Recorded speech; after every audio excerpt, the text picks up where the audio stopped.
She find a way, baby. Fever down. Bow, bow, bow.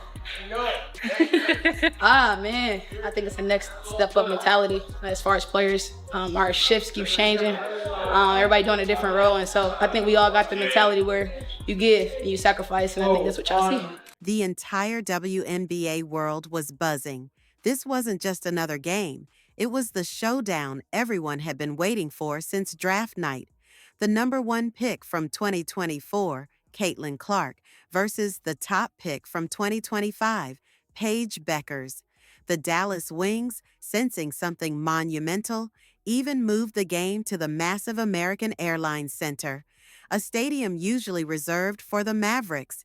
Think about that. You don't shift a game to a 20,000-seat arena unless you know something truly big is about to unfold. Tickets vanished. Social media exploded. This was poised to be the game that broke attendance records and spotlighted the incredible growth of women's basketball. But then, the unthinkable happened. Just 2 nights before this highly anticipated clash, news broke. Caitlin Clark's groin injury had flared up.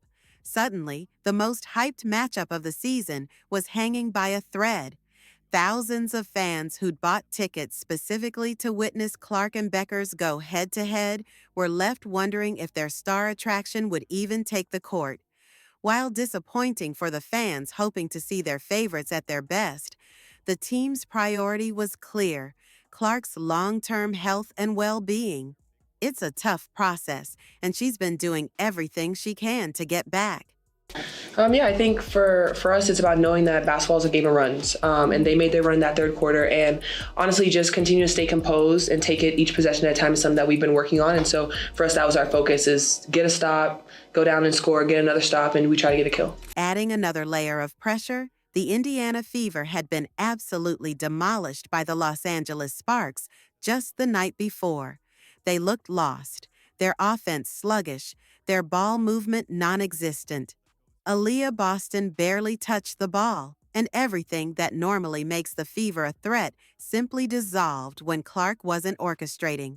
The team's focus had to shift to improving attention to detail, better screening, and tighter spacing, critical elements that had been lacking and hurting both Kelsey Mitchell's drive and Boston's opportunities. Dallas, no doubt, saw a wounded opponent. They knew the script when Clark sat. The offense became predictable, Boston was an afterthought, and the entire system crumbled. This felt like the perfect opportunity for the Wings to make a statement against a struggling, starless team. Yet, what unfolded next defied all expectations. Even with Clark confirmed to be out, over 20,000 fans still packed the arena. That's right, they set a new Texas women's basketball attendance record, all without the guaranteed presence of their biggest draw. It speaks volumes about the sheer power of this rivalry and the undeniable momentum of women's basketball. Finding out this morning that we probably need to hold out again today, it really is a day-to-day thing. And I think for us, making sure that we're prioritizing her long-term health and wellness. Anybody who's had some of these types of injuries understand that sometimes it's a process. She's a quick healer, and she's been doing everything that she can to get back on the floor. So, we just want to make sure that we're hypersensitive to the big picture. With everyone expecting a predictable lineup, Coach Stephanie White made a bold move, shocking many by starting Ari McDonald for the first time. Nobody knew what to expect from this reshuffled unit. The stage was set for either a complete meltdown or something truly extraordinary. And then the game tipped off, and something remarkable occurred. The Fever didn't just survive without Clark. They exploded out of the gate. Ari McDonald unleashed an energy no one saw coming, pushing the pace relentlessly. She was setting up her teammates, creating opportunities, and making it easy to forget Clark wasn't on the floor. I feel a disappointment for them more than anything because, you want them to see her at her best and us at our best. I hate that for fans, but at the same time, again, for us as a team and for Caitlin as a person and player, her health and wellness is the priority. Dallas's game plan was simple. Shut down Kelsey Mitchell, and the Fever would falter. But suddenly, they were facing McDonald's relentless downhill drives, a dynamic they hadn't prepared for. She was creating utter chaos for the Wings' defense, opening up lanes that hadn't existed all season. McDonald was having an outstanding game, going perfect from the field in the first quarter, not just taking shots, but making smart, impactful plays. The Fever started the game on an unbelievable tear, making their first 7 shots in a row. You rarely see that kind of execution, and it caught the Wings completely off guard. I think the biggest thing for us is our attention to detail in our screening. We've got to be great screeners. We got to make sure we slow down and use our screen and our spacing. We've had some games where our spacing has been poor, and that has not allowed Kelsey to get downhill, and it hasn't allowed space for Aliyah to get going either. So I think that the 2 most important things for us right now offensively is attention to detail and screening and spacing. As the offensive surge continued, Aliyah Boston finally began receiving the touches she desperately needed. You could see her confidence building with every possession. The Wings' need to respect McDonald's speed gave Boston more space down low, and she capitalized, scoring efficiently and grabbing rebounds like she'd been waiting for this very moment. While the Fever were shooting lights out, the Wings could only manage 2 of 14 from the field early on. It was a stunning turnaround. By the end of the first quarter, Indiana held a commanding 33-13 lead, outscoring Dallas by 20 points in just 12 minutes. Even the home crowd, initially there for a different matchup, was on their feet, applauding the incredible basketball they were witnessing. We'll start Ari today. We'll start her and bring Sid off the bench a little bit. I don't want to take Kelsey out of what she naturally does instinctually on the wing and overload her from a point guard perspective. So with having Ari and having Sid, they'll give us a couple different looks right there. Charles can't finish. Gotta finish that. Oh, beautiful pass. McDonald counted in 1. Run. Can't finish. As a big, you gotta lean in. You can't be falling away. McDonald has been outstanding. Kelsey Mitchell then began to find her rhythm, but not by forcing anything. The exceptional ball movement was creating effortless looks for everyone.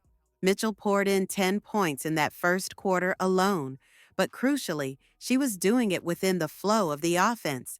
This wasn't just about replacing Clark's scoring. It was about the Fever discovering their collective potential. But the real test was still to come. Dallas started clawing back, and that comfortable lead began to shrink. The Wings found their shooting touch, attacking the Fever's defense with renewed vigor. You could feel the momentum shifting, and a familiar sense of nervousness crept into the arena. This was precisely the kind of situation where the Fever had previously faltered without Clark. But then, Paige Bueckers ignited her own spectacular performance, scoring 27 points and etching her name in WNBA history with a flawless stat line: 25 points, 5 assists, 2 steals, 2 blocks, and 0 turnovers, a feat no player had ever achieved.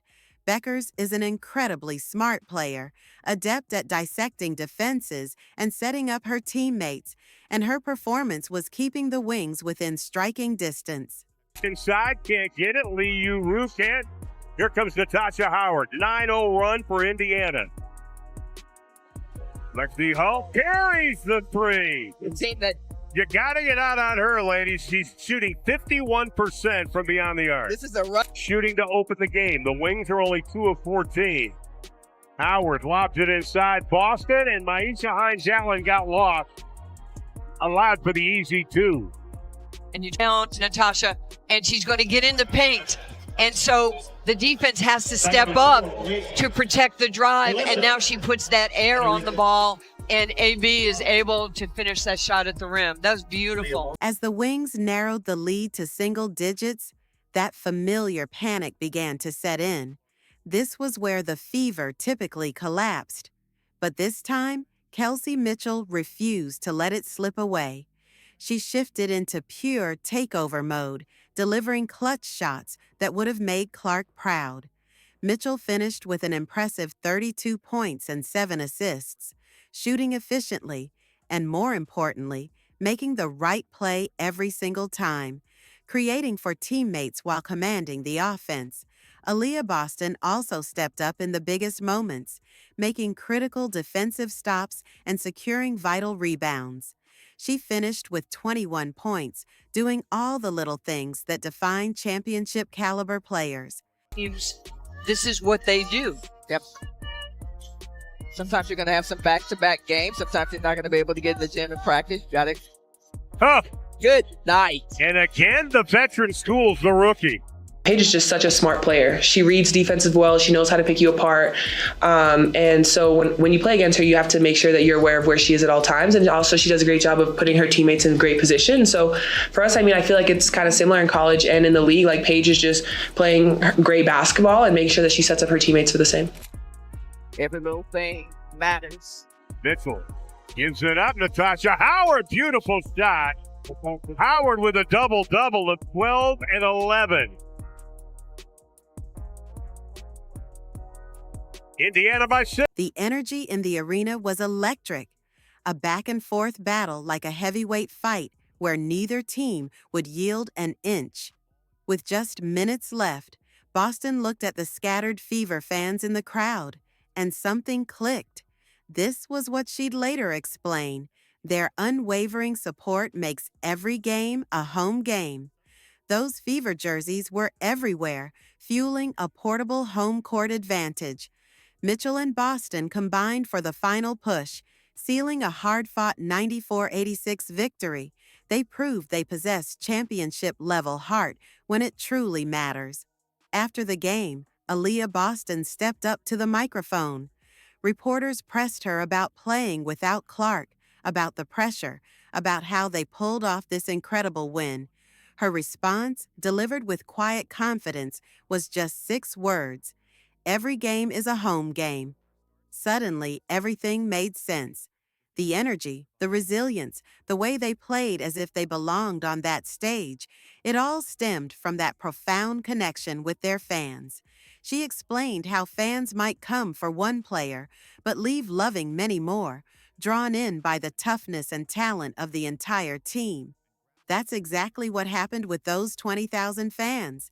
They came expecting Clark versus Beckers and witnessed a team discovering its identity, players rising to the occasion, and the kind of basketball that creates lifelong fans. Incoming! In! Yo, great job. Okay, great job. We weathered a storm. We found some toughness in the fourth quarter to be able to get stops and to execute, right? We grew tonight. I mean, it really, everybody just good stuff, okay? Good stuff all around. That's a big time win for us on a back-to-back at the end of a tough road trip, so good stuff. Hey, one more. Coach's 100th. Yeah!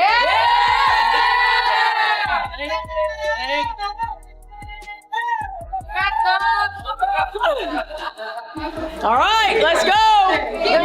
Here we go! Together, 3, 1, 2, 3. Yeah. Kelsey Mitchell echoed this sentiment, noting how seeing those Fever jerseys in the stands fuels the team's confidence and makes it easier to create opportunities. It's a positive feedback loop.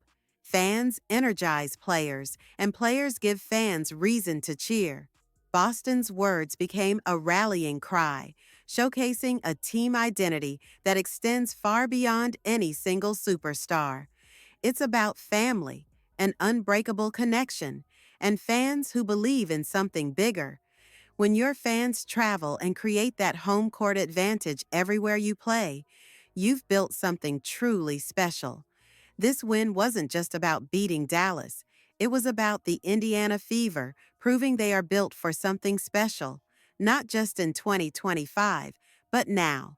They pushed their record to 8 wins and 8 losses, solidifying 3rd place in the Eastern Conference. When Clark returns healthy, she'll rejoin a team that just proved its mettle. They're dangerous. With the Commissioner's Cup championship game on the horizon and a 5-game homestand in Indianapolis. The future looks exceptionally bright because they've forged an unstoppable bond. If you're a Fever fan, let us know by commenting, "I've got the fever" below. Like, subscribe, and hit that notification bell so you never miss out on these incredible stories. You can click the video on your screen now, and we'll see you in the next one. There were a lot of Fever fans today at the game. What does it mean to you to just have their presence with you wherever you go? Every game is a home game.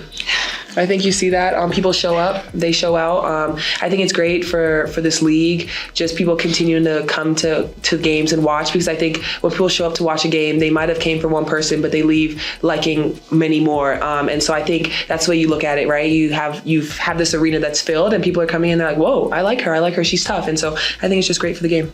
Likewise, I take pride in wanting to see people I've never seen before. So when you see different players that you admire and they want to support us, it's kind of like, oh man, they actually take heed to what we do and what we bring to the table as a league. Like she said, you kind of appreciate the fact that people want to watch us play, and it kind of brings confidence to the game, so to speak. So it's a really good thing. Did you kind of feel a sense of urgency there that the team responded to, I guess? Great use of the word urgency. That's honestly been the topic of conversation for us, is making sure that we have a sense of urgency on the offensive end, on the defensive end. And once again, leads did slip away in this game and last game, but for us it's about making sure that we turn that page, we get back the lead, we keep it, we get big defensive stops. And you understand, once again, it's a game of runs and you just have to make sure that you have the best one at the end.